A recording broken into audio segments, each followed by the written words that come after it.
That's the strange and mysterious sound of Luke Haines and Peter Buck collaborating on yet another album. This one's titled All the Kids Are Super Bummed Out. And here's Luke Haines to tell us how it all came together. We like the process of working together, and we like when we get the whole band together. We like that. Right. We get on, so it's it's what it is. It is what it is. So, what is the process of working together with you and Peter like? Well, because we kind of work on different continents. Yeah. The process involves a lot of sending emailed stuff to one another. So he'll send me a demo. We did both albums the same way, really.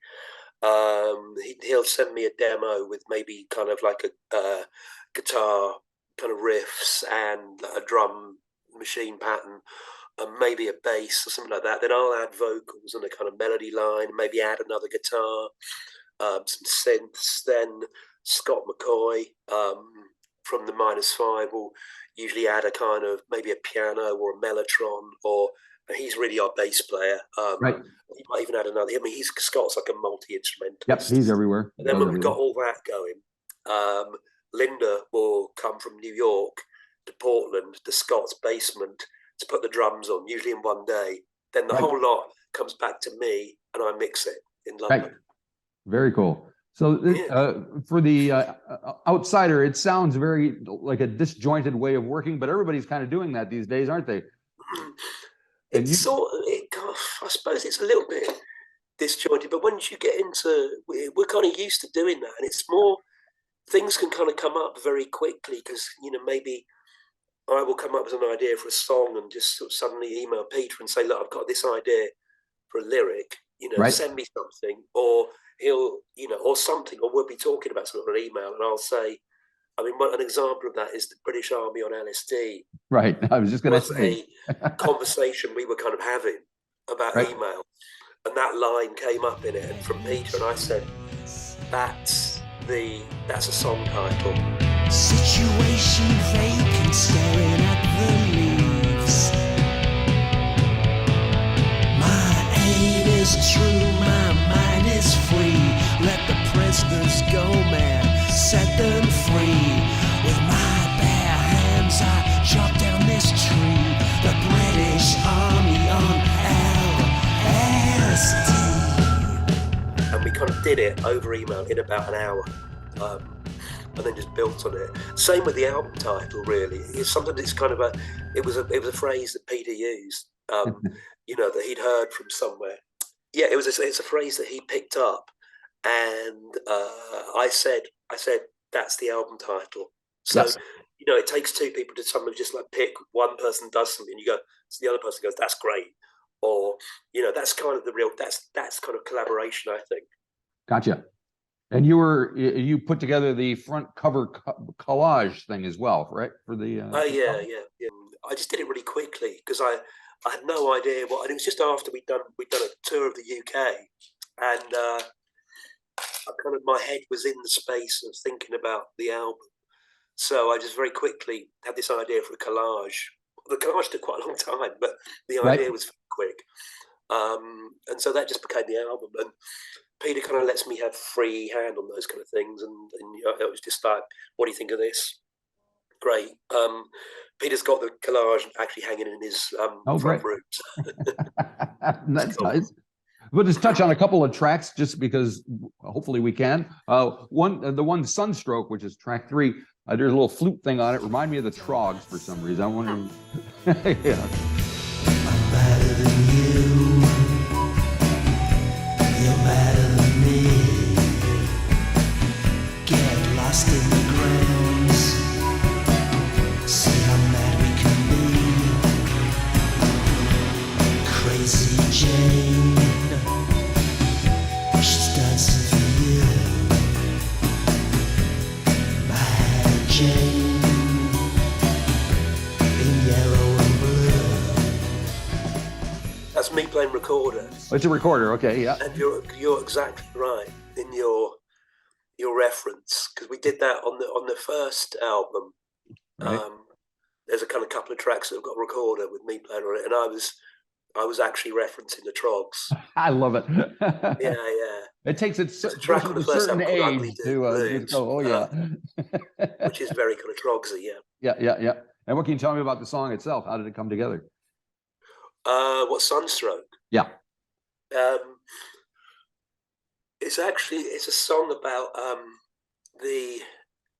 Peter sent me the music, and it seemed very kind of like had a kind of Californian vibe. Right. I thought to it, which I liked, and the title just popped in my head. But instead of it being a kind of summer sun song, or even like a Dawsey kind of California song, it's actually about it references the Victorian painter Richard Dadd. I don't know if you know him. Well, he painted a very famous, disturbing painting called The Fairy Fellas' Final Blow. But he was called Richard Dadd. But the strange thing is that he did most of his paintings in the Bedlam lunatic asylum, as it was called in the day, because he actually murdered his dad. So Richard Dadd murdered his dad. He was a great artist. But yeah, I recommend looking at some of his work. One song I can't help but ask you about is Diary of a Crap Artist. On Monday, I'm gonna do as I'm told. On Tuesday, I'm gonna join a death cult. Wednesday, I'm gonna kill your pet dog. By Friday, I'm horny again. The title kind of came from, there's a Philip K. Dick book, which I think is called Confessions of a Crap Artist. Okay. I think it's called that. And the title obviously kind of came from there. But the song isn't about that. The song's just a story. It's not autobiographical. That's good. It's just a very short story. I don't really know what it means. Yeah, okay, yeah. And it's followed by a tune that I think Lenny Kaye collaborated with you on, and We Will. How'd Lenny get involved? That's Peter's friends with Lenny. Sure. And so it's actually an answer phone message from that Lenny left on Peter's answer phone. Well, Peter, do you love me? Whoa, I want to talk about doo-wop records with you. Whoa, and we will. And if you can hear, I mean, it's kind of the vocals kind of distorted because it is obviously an answer phone message. Yep. And it was recorded. I think the message was sent during the first lockdown, and it's Lenny saying that he wants to hang out with Peter and listen to doo-wop records. I love it. That's all it is. What better way to spend a day?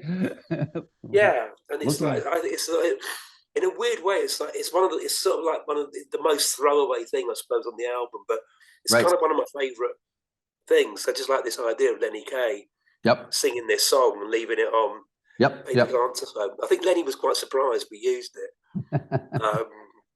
and in a good way. Yeah.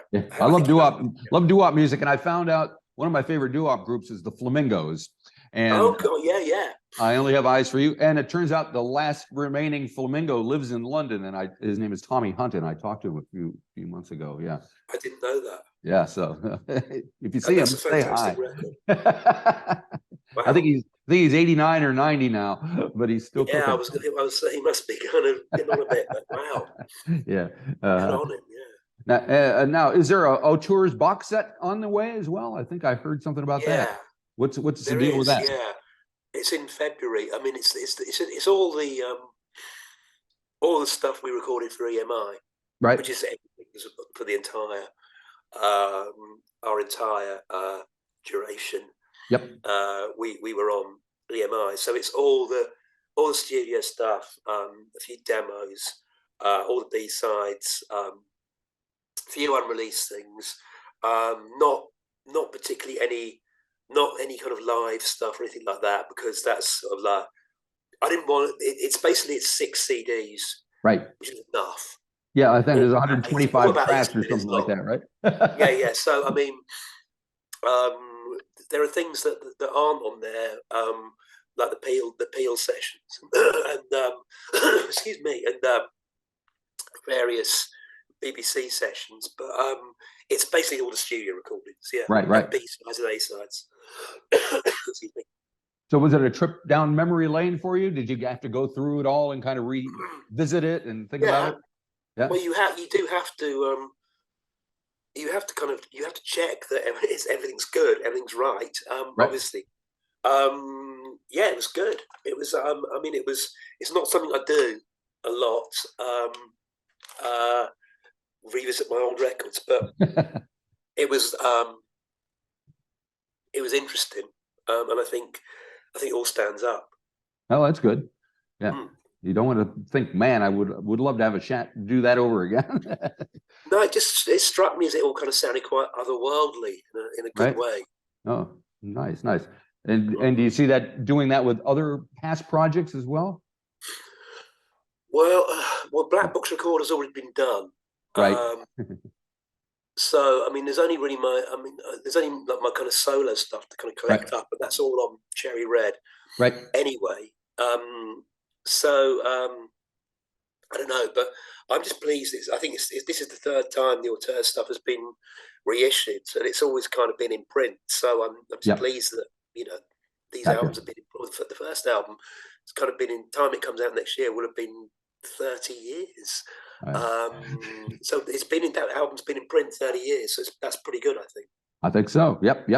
And then so is this project with you and Peter your main musical outlet these days? Or are you doing solo stuff or other things, or what's your thought? Well, I've got an art show on in February. Right.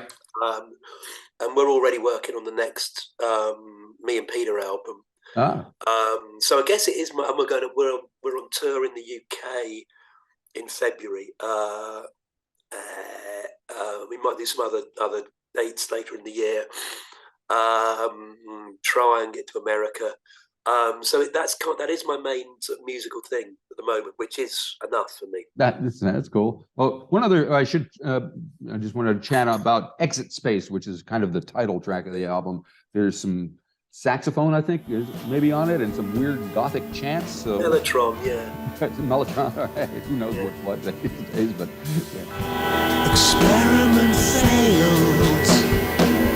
Anthems for the sun. If it's all too much for you, baby, you should come along.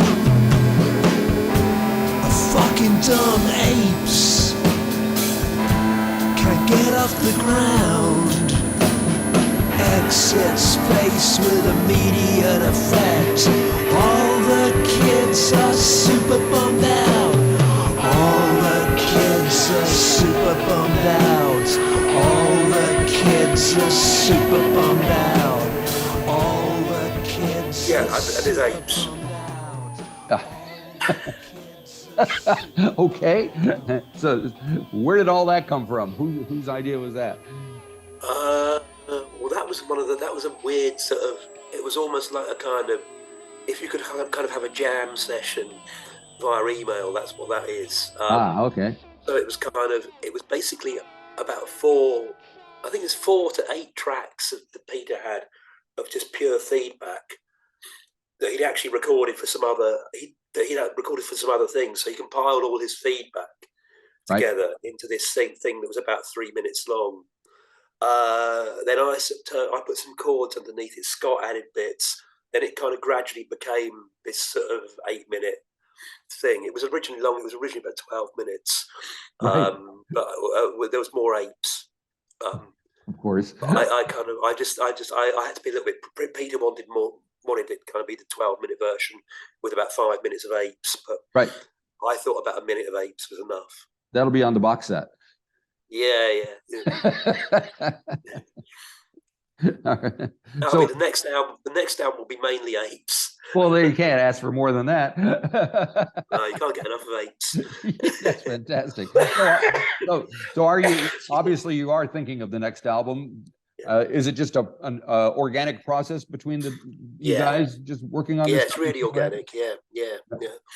I mean, this one, the kind of recording and mixing went on for about 15 months, and it's sort of gradually, it kind of became what it is. I mean, it was always going to be a big double album, but it sort of started to kind of find its whole thing, kind of halfway through when we really kind of found the pathway into it. I mean, before that, we were just enjoying, recording stuff and thinking, well, this is cool. I mean, we even left a few songs off, so, we didn't put everything. Right. Gotcha. And I got to imagine because of the way that these tracks were put together, that when you do the live thing, it's a different thing. You did a show at the 100 Club, didn't you, earlier this year? Was that with Peter? Yeah. That was that was me, Scotland, Peter, and our keyboard player Nick. So it's a 5-piece live. So what happens when these songs go live? I mean, I think it thrives on the live thing. I mean, we got a few kind of cool reviews, and the one there are a couple the ones that I like best that said, if you could imagine the Trogs and versus the Stooges, that's kind of what it is. I can. That's where we're kind of at, really. Very cool. I mean, I think the Stooges really just imagined the Trogs, didn't they? Anyways, I think so. They just kind of did it better. Yeah, they did. Yeah. It's amazing. Iggy's still kicking. Man, he's gonna outlive us all. Him and Keith Richards. He outlived Bowie and he outlived Lou Reed. That's amazing. Yeah, nope. I certainly would have guessed that in 1973. Yeah. But there you go. Yeah. All righty. Well, I'm glad to see that this is all happening. And come down to New Zealand if you get a chance. We'd love to see the band, but love to. It's a long way away, and it is. But you never know. You never know. All right. In the meantime, have a great time and good luck with everything. Thank you very much. Yeah, Marty. Good to see you. Bye-bye.